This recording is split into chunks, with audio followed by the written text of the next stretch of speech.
പ്രേക്ഷകർക്കൊപ്പമായിരുന്നു 24 ഇന്നലെ പുതുവർഷത്തെ വരവേറ്റത്.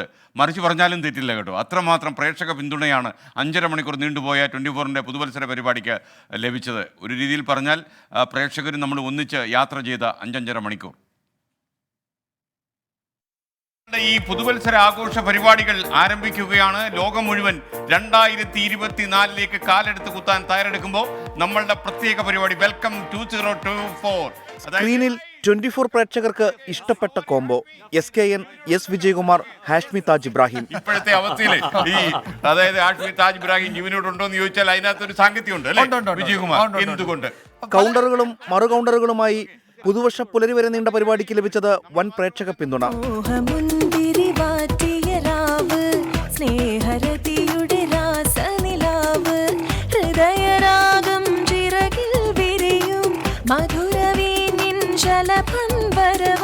ലോകമെമ്പാടുമുള്ള 24 പ്രതിനിധികൾ അതാതു നാടുകളിലെ ആഘോഷങ്ങളുടെ ആവേശം ഒട്ടും ചോരാതെ പ്രേക്ഷകർക്ക് മുന്നിൽ തത്സമയം എത്തിച്ചു.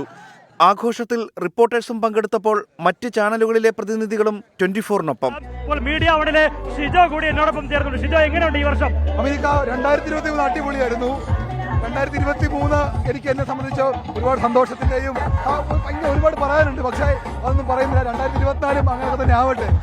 വിശേഷങ്ങൾ പങ്കുവച്ചും ആശംസകൾ നേർന്നും പ്രേക്ഷകരും 24-നൊപ്പം ടെലിഫോണിൽ ചേർന്നതോടെ സമാനതകളില്ലാത്ത ജനകീയ ടെലിവിഷൻ പരിപാടിയായി 24ന്റെ പുതുവത്സര തത്സമയ സംപ്രേഷണം.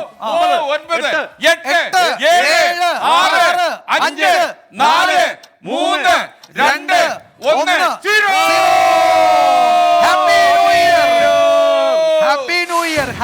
News desk 24. പ്രിയപ്പെട്ട പ്രേക്ഷകരെ, എന്തായാലും നമുക്കൊപ്പം തന്നെ സഞ്ചരിച്ച പ്രേക്ഷകരോട് ഒരിക്കൽ കൂടി നമ്മൾ നന്ദി രേഖപ്പെടുന്നു. നിങ്ങൾക്ക് എല്ലാവർക്കും ഐശ്വര്യവും നിറഞ്ഞ ഒരു വർഷം ഉണ്ടാകട്ടെ. നിങ്ങളുടെ ആശയ്ക്കനുസരിച്ച് കാര്യങ്ങൾ നടക്കട്ടെ. എല്ലാ സ്വപ്നങ്ങളും പൂവണിയട്ടെ എന്നാണ് നമുക്ക് പറയാനുള്ളത്. 24 5ന്റെ വജ്രത്തിളക്കം.